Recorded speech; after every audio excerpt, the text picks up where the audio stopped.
Welcome back, everybody, to another episode of Dive Into Diet. I'm with the star of the show, Lucas Schmidt. What's going on, man? Well, my name is Lucas Schmidt, and I'm a recovering supplement addict. Hello. I don't know.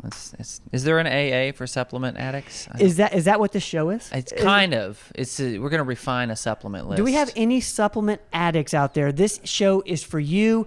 I know you're out there, and Yeah. I've probably been one myself. I'm sure Dr. Rogers is to some degree. Maybe. And I know you are. If you watched any of our shows, Lucas has been on Outside nerded the out Box, about a lot of supplements. in addition to everything on Dive Into Diet.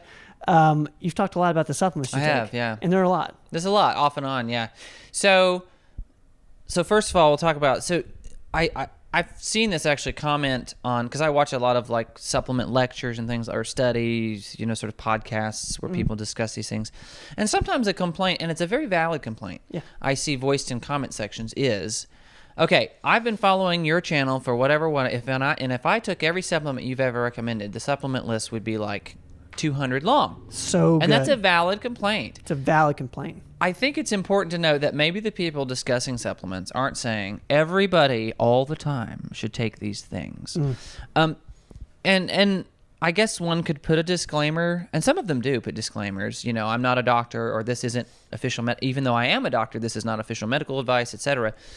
But if we spent every video saying, don't take this if this, this, and this, and this, and this, the actual content of the video would be 3 minutes long, and the rest would be safeguards and warnings. Right. So that's one of the reasons. But it is sometimes people watch these things and think, oh, I should be taking that. Right. Oh, I should be taking that. And you just keep adding. And then you keep adding, and then you get sort of in this, and this is from personal experience, you get in this sort of like, say you run out of one of them, and you're like, I don't know if I feel different or not taking that. But I don't want to fall behind. I'm like, fall behind who or what? But there's this like sort of, for people who are really serious about their supplement intake, it can be a sort of a concern. It's like, right, I don't want to not take this anymore. What if I become unhealthy or something happens? So I understand that concern, but I also understand that supplements are very expensive. Yep. They can be. Yep. And it's always, the thing I've learned to say to myself is, you were alive before you took this. You didn't need it for 25 years, or you didn't take it for 30 years, and you were just fine. Mm-hmm. That isn't to say the supplement is absolutely useless. Yep. So sometimes a supplement, there's many reasons to take a supplement. One could be a medical reason. Your doctor says you're deficient in X, Y, or Z, start taking this. Or you could have a genetic defect or a disorder. Like there's a very common genetic marker, the MTHFR gene. It's like C77. There's a variant. That's what I'm positive for. And that means you don't methylate vitamin B12 and folate very well. So there might be incentive to take, I'm not saying you should, speak to your doctor, but there might be medical incentives to take certain supplements. Yeah. Supplements are to fill in little gaps where maybe diet, that's the main reason. Yep. Diet isn't covering it, let's fill in the gaps. That's the best reason to take a supplement, probably. The other reasons might be performance enhancement,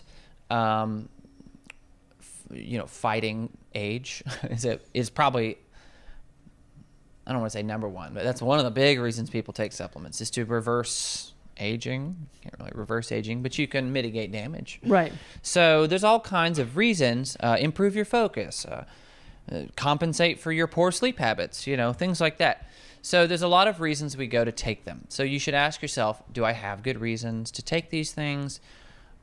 Or would it be better for me to modify my behavior, modify my diet, and save a little money on the supplement front?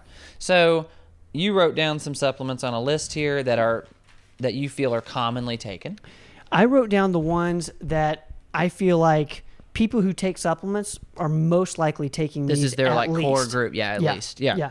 And I think you're right, looking at it quickly. So what Ben has listed is vitamin C, vitamin D, omega-3, zinc, a multivitamin, a probiotic, and calcium. And I think that's accurate. There's probably a few others but this is a good starting list, especially for basic supplements.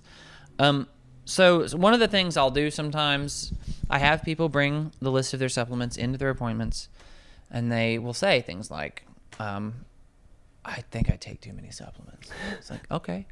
And sometimes I would look at their list and go, yes, there's 25 different supplements, not including medications, on this list, which is hundreds of dollars a month, I'm sure, to refill. Most supplements come in 30-day supplies. There's, give or take some. And some of them are 60-day, 90-day, Right. et cetera. But 30 days is a common sort of cycle if you take your dose every day. And that really adds up financially. I like to go through the lists and go, well, do you know what this is? And so, believe it or not, some people go, I have no idea why I'm taking that. I feel like I don't know. It's the same way with medications too. I feel like a lot of people are on stuff that they don't know why they're on them. Yeah. But they've gotten the habit of taking it, and obviously you got to be smart about what you take off once you. Well, start that's taking something. medications. It's like schedule an appointment. If you're really concerned about it, you schedule an appointment with your doctor, Yeah. a medical doctor. Not me for medications, a medical doctor. Even some supplements, I will say, you should always mention supplements to your doctors. Yep. Because Yep. I think people Agreed. think of supplements as these weaker like they're not medications. They're weak. They're herbs. It's just food. Sometimes that's true.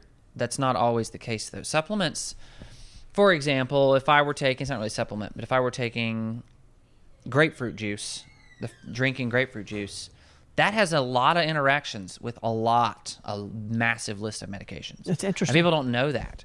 I think particularly blood pressure medication, you don't want to mess with that.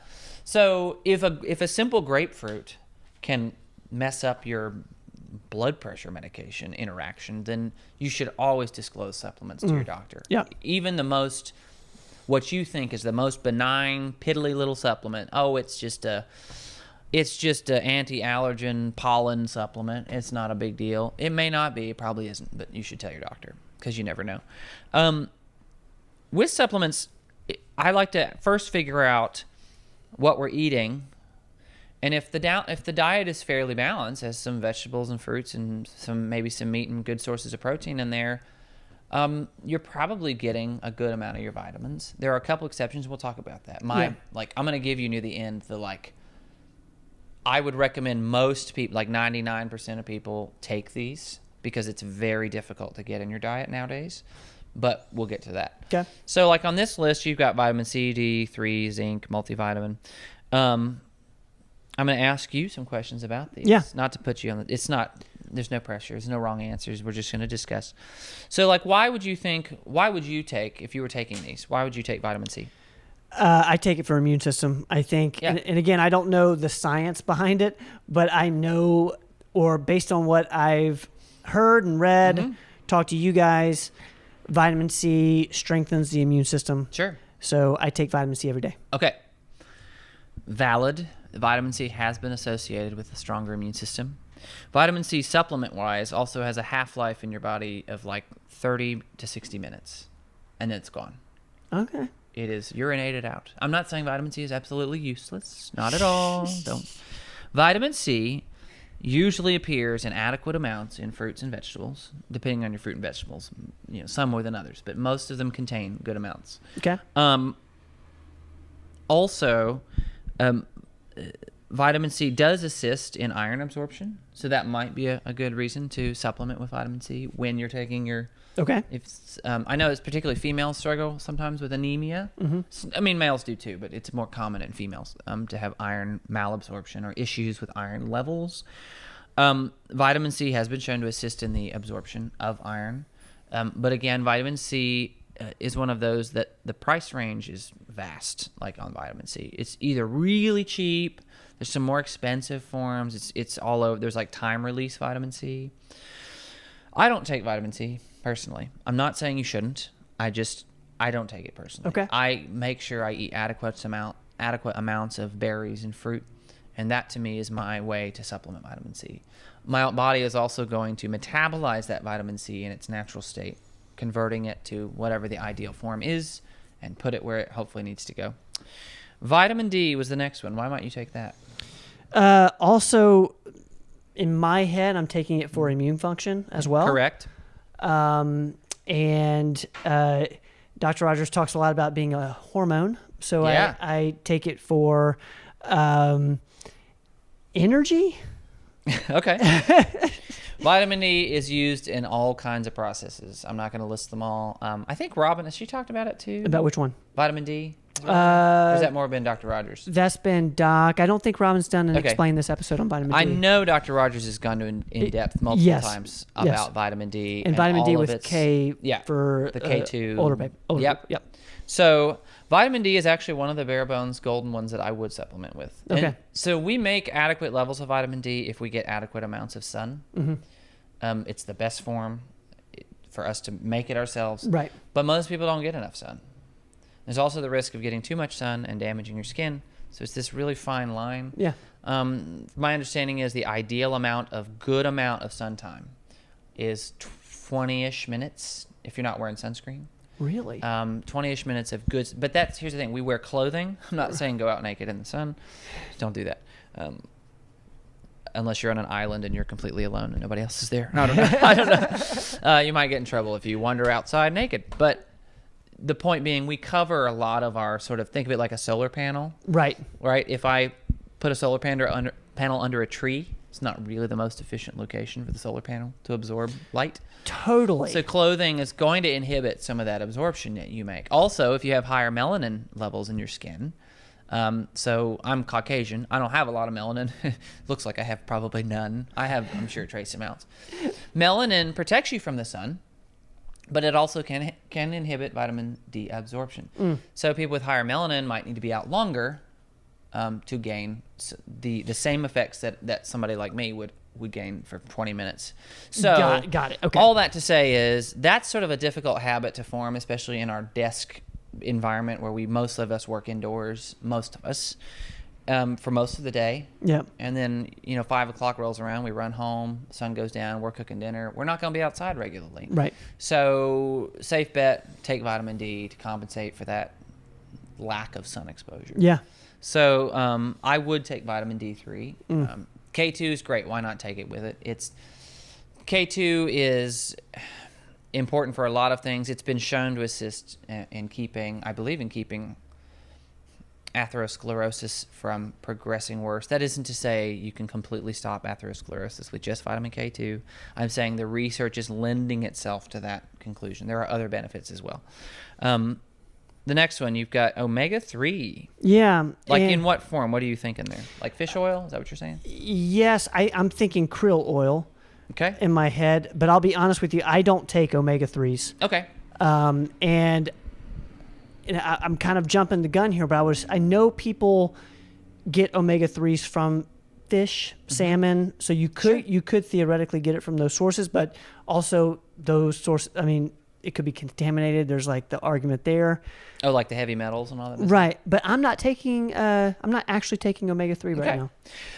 Omega-3 or fish oil supplements, I guess for most people, I think it's a safe thing to keep taking. They're on the pricier side. Yeah. It's one of the more expensive supplements because it's not synthesized in a lab. It's not easy to make. You have to get it from fish and Why krill. would you take it? Like, why? Why? Yeah. Omega-3 is taken to improve your HDL numbers, your HDL cholesterol. Okay. I'm sure there's other reasons. Omega-3, the omega-3 versus omega-6 ratio in our bodies. Omega-3s are present in fish primarily, krill, of course. In meats in general, though, you'll get some, not as much, but some in red meat. I'm not sure. I hesitate to say officially on poultry, like chicken and turkey. Eggs contain a little bit of it in the yolk. So I don't take it all the time. I go off and on. It depends on my diet. If I'm eating what I think is adequate amounts of fish or meat, I don't take it as much. Okay. It can be a pricier supplement. If I do take it, I usually buy on Amazon the bottle liquid kind, not the gel caps, the gel capsules, because you get a lot more, and it's about the same price as. What do you do with you put it in a spoon, take it. Really? Yeah, it doesn't take. Mine has the one I have. I can't remember the brand name. I just liquid cod liver oil. The 2 ingredients: wild Alaskan cod liver oil and lemon. So it's like lemon oil. So it makes it more palatable. It doesn't taste bad. There's a slight fishy taste to it, but it's one and done. Chase it with some water. It's no big deal. But you get like 100 to 200 servings per bottle, as opposed to you buy that. It's about $45 Yeah. But if you spend $45 on the pills, you get maybe 30 servings if it's a good quality one. Right. So to me, the cost is much. It's a better cost benefit. It's like it lasts longer. 100 servings, it's 100 days worth if I took it every day. So is this on your staples? For most people, yeah, I'd say keep that on your staple. Okay. For me, I eat a good amount of fish and things, so I'm not as concerned about that. But I have it anyway in my fridge. Yeah. You have zinc next. Why might you take zinc? I'm also taking zinc for immune function. My main purpose in taking vitamins is actually keeping my immune system strong. Yeah, keep from getting sick. So with zinc, I don't get sick as much.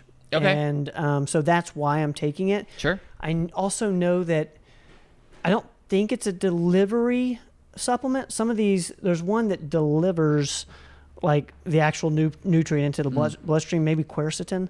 But for zinc, I take for immune function. Okay, cool. That's the primary reason I would assume I would take it or anybody would take it. Zinc is one of those, again, a natural high source of zinc is red meats and eggs and meats. Most people aren't eating tons of those, so supplementation would be fine. Zinc is also very cheap. Yep. The thing I would caution about zinc, because the next thing on the list is a multivitamin. Mm-hmm. Okay, we'll talk about them together because this has happened to me, and this has happened to other people I know. I've taken a multivitamin, and then I thought, I'm going to take my zinc supplement because I need to boost that immunity. And I took a zinc supplement, and I got very nauseated very quickly. Oh, yeah. I got a hot flash. I got that clammy sweat you get when you get sick to your stomach. And it came on really quick. And I thought, what the heck? And so being the hypochondriac I am, I looked up. I don't know. I stumbled on. At first, I thought, what causes this? And then I took zinc, and I took... Zinc, typically in a supplement form, comes in a really high dose based on your daily value. Daily value is based on 2,000 calories. But still... Zinc is one of the supplements you can take too much of. There are a lot of supplements like B vitamins that you just pee out the excess. It's really hard. You're not going to OD on them. Minerals, though, you can OD on them. OD, I don't mean OD like you're going to die, okay? But I guess eventually if you just kept doing it. But you can overdose on it and get sick. And feel bad. Yeah. And multivitamins usually carry, in my opinion, too much zinc. It's usually 100% to 200% to 300. Sometimes I've seen 300% of the daily need. And then you take a zinc supplement on top of that. You are asking for you're not going to feel zinc good. Toxicity, which you're going to feel really sick. It's not good for you. So if you're taking a multivitamin, which we're going to talk about multivitamins in a second. Sorry, multivitamin lovers, I don't have good news.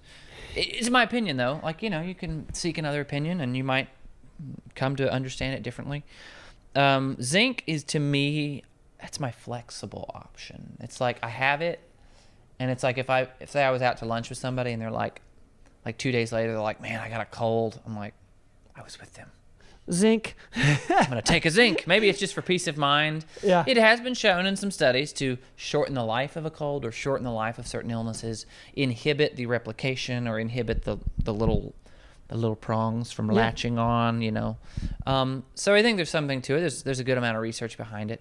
To me, it's a flex option. The caution I give about zinc is zinc and copper fight for absorption. So if you're taking massive doses of zinc, you need to make sure you watch those copper levels. Copper is essential. Don't take them at the same time because they're sort of canceling each other out. It's best to take the opposite ends of the day. And make sure you're not taking so much zinc that your copper gets out of whack.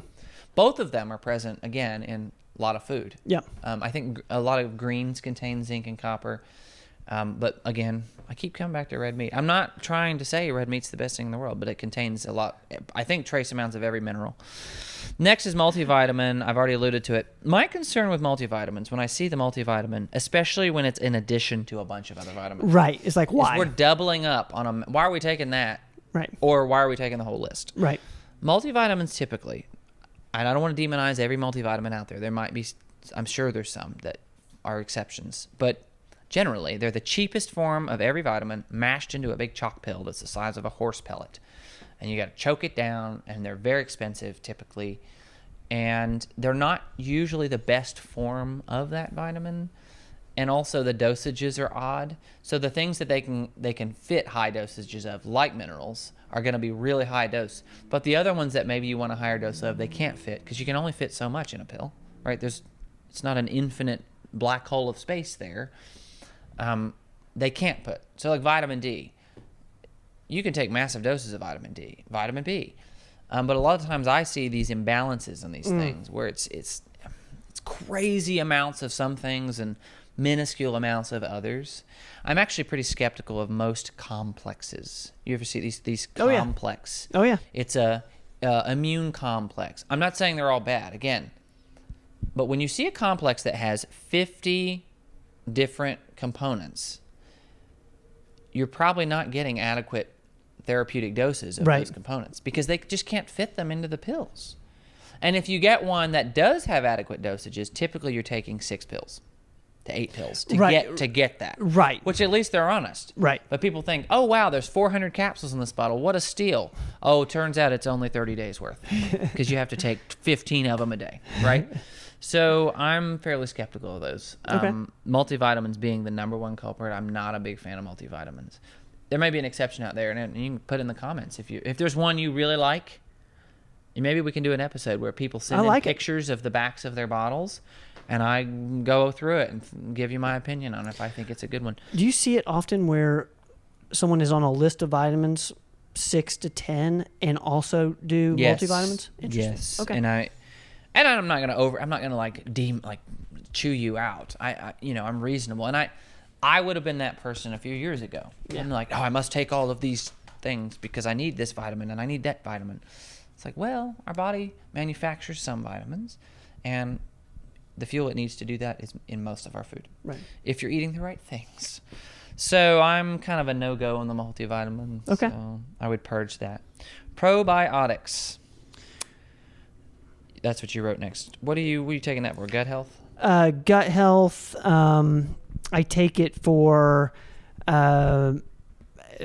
basically, again, I'm kind of regurgitating stuff that, I've listened to. Sure. But that's what most everybody, including doctors, that's what they do. It's all we can do. Keep research. balance the good and the bad bacteria. Okay. That sort of thing. Yeah. But the other thing, and you're probably going to mention this, is a probiotic isn't very good without a prebiotic. Okay. And I'm just putting probiotic in there because I don't think a lot of people most people don't take prebiotics. Prebiotics. Yeah. But yeah, that's okay. Fine. Gut health. So this one is, I don't take a probiotic, not because I think they don't work or I'm opposed to them 100%. I don't take them because right now they're very expensive. Mm-hmm. A good one, good ones. What constitutes a good one, I guess, is probiotics are really not debated and like everybody hates them or people disagree on what strain of bacteria, how much pre, how much pro you need. There's a lot of there's a whole sea of research, most of it observational, which isn't the best, but around probiotics. Fermented food too, like yogurt, kimchi, sauerkraut, which is your natural probiotic foods. What's the drink? Kombucha. Yep, fermented. It's popular. So there's a lot out there about probiotics. I don't take them because they're very expensive. Generally. 2, because to my knowledge, there's not a single strain that has achieved, unless you read up on the different strains, there is a massive list of different, when I say strains of bacteria is essentially what it is.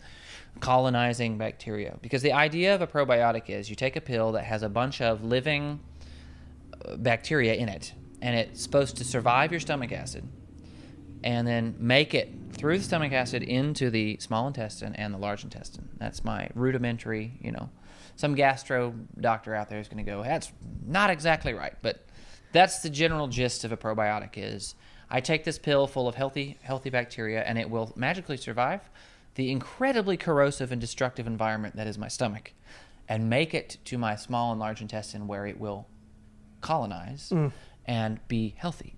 That's what the goal of a probiotic is. But it has to survive your stomach acid. And believe it or not, there's a massive list of probiotics out there that die in your stomach. So you are swallowing, I believe it.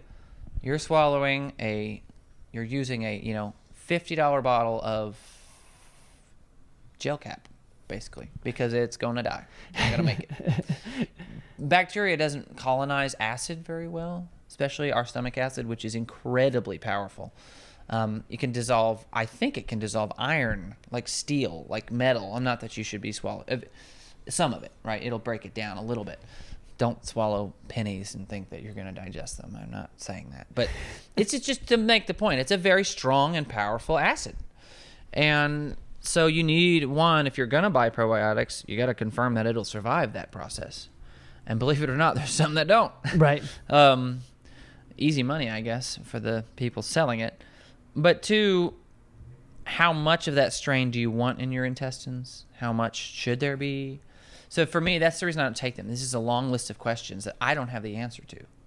And so for me, it's a very expensive, like, maybe this is good for me. Right. Maybe. I don't know. I know I'm fine right now not taking them. I don't have severe gas, severe bloating, indigestion. I know one time I went on a probiotic supplement, and it lit me up like a Christmas tree. I thought I was like doubled over for hours. Really? The amount of gas that whatever that strain was, it survived and it thrived like crazy. I'm not saying that'll happen all the time. It's the only time that's happened to me. I've taken many probiotic supplements. But again, it's if your doctor says take this, I would ask why. Not in an argumentative way. I would say, "Oh, okay. Is there a particular strain that you want me to take?" And if they don't have an answer to that question, they might be regurgitating themselves. Right. Like they might be saying, "Oh, well, this is what they say to take it." That ever vague they say to take probiotics to improve your gut health. Oh, okay. Well, which strain improves my gut health the most? Is there a particular strain of bacteria I should be looking for? And I, as a nutritionist right now, don't have all those answers, so I'm certainly not going to be like, "Yeah, let's take that probiotic." I don't know why. I don't know why. There are, like the most common is the Lactobacillus ruerti, I think is one of the popular ones. Lactobacillus, I think it starts with a B. It's a long word. It's what ferments yogurt. Now, if I were to dip my toe into the probiotic world, I would start with food. Yogurt, kimchi, things like that. Yeah. That's where I would start, and it's so much cheaper. Makes total sense. So much cheaper. That's where I'd start. I would for now, just because it's pretty, the research is pretty obscure. And maybe there's some, and again, in the comments, if there's like a double-blind study that you know of or a pretty good trial of probiotics, I am all ears for that. I want to learn about it more as much as I can. But for now, it's too vague for me to commit that amount of money. I've done it many times. I didn't notice I felt better or worse on them when not on them. I didn't really have any difference in my health that I could see or feel. Yeah. So for me, I'm like, I don't want to spend the money anymore. So, I'm not opposed to some like good yogurt, Greek yogurt, or kefir. Or kefir is a leaf. Kefir lime. Kefir. I think it's a difference of an F. KEFFIR, which is the liquid probiotic, like fermented milk. It's pretty tasty. I'm with you. Sounds disgusting, but it's not. Cheeses are technically fermented. Dairy, kimchi is like a Korean sort of fermented vegetable dish. It's pretty tasty. Those are good ways to sort of dip into the natural probiotic foods, But the research is pretty sketchy. So, oddly enough. That's interesting. The last one you have listed is calcium. And I don't take this. I again have heard Dr. Rogers say he doesn't love calcium in supplement form. Yeah. But I agree with him. But I'm assuming that a lot of people have calcium on their list because it seems like a supplement you would take. Yeah, calcium I don't hear it as much anymore. Calcium. Remember they still make them. Is it Viactive? It's geared for women, but anybody can take it. It's the little chocolate chews. Healthy calcium level. I, as a kid, was like, wow, these are delicious. I was just eating these chocolate chews. But calcium, I know, was originally taken because of this idea that it strengthens your bones. Calcium makes strong bones. That's right. That's why the push for drinking milk. And osteoporosis. Drink milk for strong bones. Yes, there's calcium in our bones, but it's not that simple. It's not, I drink tons of calcium and now my bones are harder. Vitamin D has to be in the mix there to assist in the use of the calcium. Hence the vitamin D with K2. Yeah. Right. And there's some other there's some other processes that happen with calcium. Calcium is technically an electrolyte. It's also calcium in too high amounts can cause you some issues, right? You don't want excess calcium for kidneys and things like that. You'd also there's some research to suggest it can agitation or jitteriness, or there's some effects. I'm not a medical. I don't want to go too far into that realm on the brain, but I remember reading some research about calcium specifically, and it could. There's a lot of correlation stuff. Right. It's so vague. Could agitate anxiety and things like that. So calcium is present in a lot of foods, particularly dairy foods. Some, I believe eggs contain a little bit of calcium. And there's some vegetables that contain broccoli contains calcium. You're going to get calcium in a lot of sources. It's not this substance we just have to take oodles of. I would not take calcium as a supplement. Again, unless I have some very rare or specific calcium deficiency. But even then, I would first try to get it from my food. Right. I would increase the consumption of calcium-rich foods before taking calcium. And that's kind of been, it seems to me like that's how you're approaching this whole supplement pruning process is, what can you get from your foods first? Yeah. And the one supplement that's not on here that I will say is in my bare minimum is magnesium. You didn't screw up. I asked you to write what this is not what he would take. This is what he just thinks of that most people try to take. And this is a fairly accurate list, actually. And I'm not taking magnesium, but I know I should be. Magnesium is one of those things. If you're functioning optimally, then you may not need to take it. It's one of the... Do you have frequent muscle cramps? Do you have performance troubles in the gym? Do you have issues when you lay down or wake up in the mornings with cramps and things like that? If you don't, you might have adequate levels of magnesium. The reason I recommend most people try magnesium is because generally most people don't get it in their diet, including healthy eaters. It's hard to get in your diet. Magnesium is one of those trace amount minerals. It's present in trace amounts in some nuts. Yep. I believe leafy greens contain magnesium. But again, leafy greens are misleading. While I'm not saying they're unhealthy, not at all, for some people, we don't absorb the nutrients from the leafy green very well. Leafy greens are high in minerals generally. If you flipped over a box of spinach and looked at the nutrient facts, it looks like a multivitamin. Just on the mineral content. It's incredibly high. Spinach particularly is so high in mineral content, but it's also the highest, to my knowledge, highest oxalate food on the planet. What does that mean? We eat oxalates. They're plant compounds, and they typically bind to minerals and prevent them from being absorbed. Oh, so it has all the minerals, but you're not going to actually get them. Yeah, they're like in a little oxalate vault. You're going to get some of them. I don't want to... Listen, I'm not trying to poo-poo spinach, okay? But you're going to poo-poo out a lot of those minerals that are in the spinach because of the oxalate content.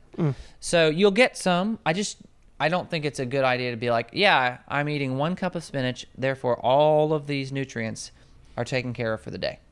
Because you may not be absorbing them all. You'll absorb a percentage. You will.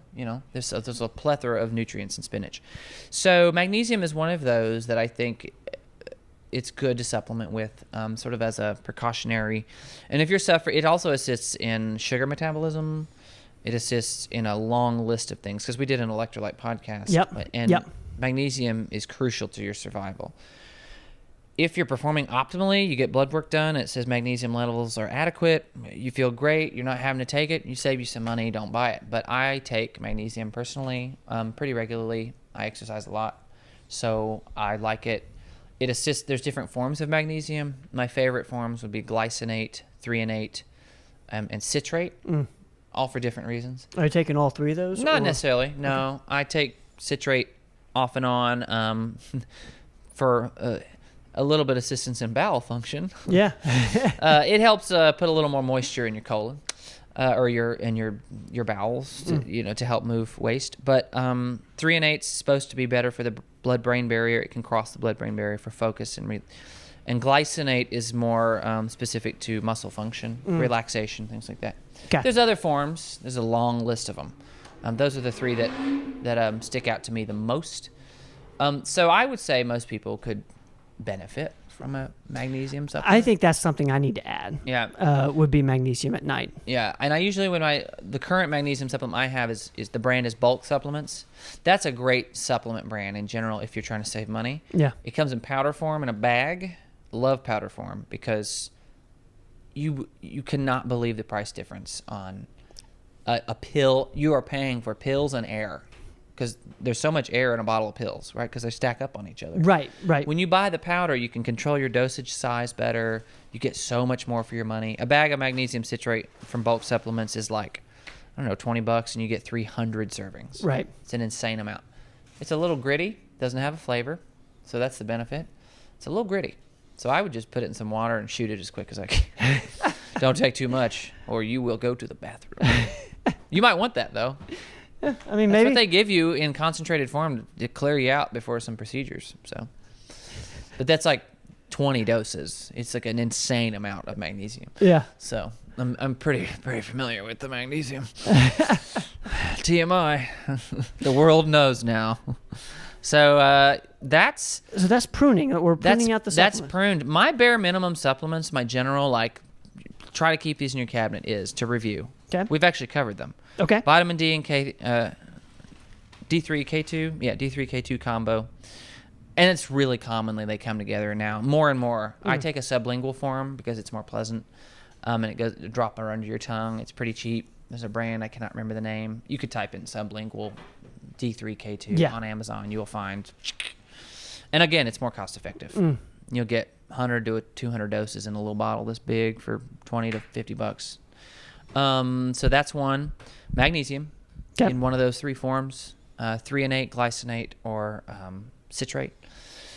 And fish oil is sort of a flexible option, but it's generally pretty advised, especially if you're not really focused intently on clean sources of meat.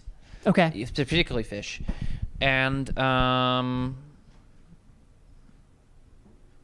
think that was it. You said D with K. Yeah. Zinc was flexible for you. Yeah. Okay. And you could look into, if you have on some blood work, I think they have to be a little more thorough. We'll show you the MTHFR gene. Oh, yeah.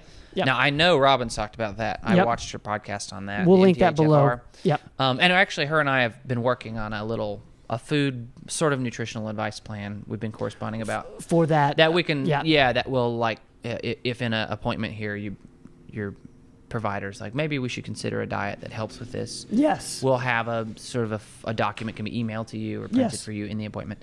But if that is the case, you could consider supplementing a methylated B12 and a methylfolate. And that be a part of the baseline. Baseline. Yeah, if you are positive for that gene. So, but that's it. Pretty simple. Super interesting episode. And, one thing I'm taking from this, guys, is be intentional with the vitamins that you add to your regimen. Mm-hmm. And because, without you even realizing it, you could be on 25 and you have no idea why.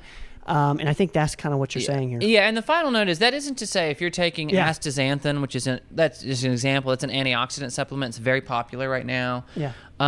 If you're taking those things, and like CoQ10, I didn't even mention CoQ10. Yeah. Very popular for the heart. If you're eating healthy sources of meat, you're probably getting adequate levels of CoQ10. Yeah. But if you're not, these are questions you should ask. Yeah. Like you should ask yourself or your doctor. Yeah. You say, is there a supplement I can take as opposed to taking a drug that would fill in the gap that I'm missing in my diet, or nutritionally, can I get this? For me, if the answer is I can get this nutritionally, then I'm not going to take the supplement. Right. I'm going to try to avoid it because it saves me a lot of money. Right. So that's why, there's a long list of things we didn't mention supplement-wise because it would take 3 hours to do. But for me, I ask questions like, okay, what do I get from this, like this supplement? And if you're after a very specific result, like I want to relax better, but I don't want to be on an anti-anxiety drug that sedates me, I would consider a GABA supplement. Okay, that's a neurotransmitter. And that'd be a good reason to add something. You're right. If you're after, but if you don't know what you're after, then save your money. Right. That's sort of the overarching. Just save your money. Take the bare bones. Eat well. Super important episode, man. Is that a show? That's a show. That's a show. Guys, this has been Dive Into Diet. We're going to link the episode with Robin Riddle of Explain This on MTHFR if you want to dig into that. But until next time, I guess we'll see you next time. See ya. Go. Don't go. Get out.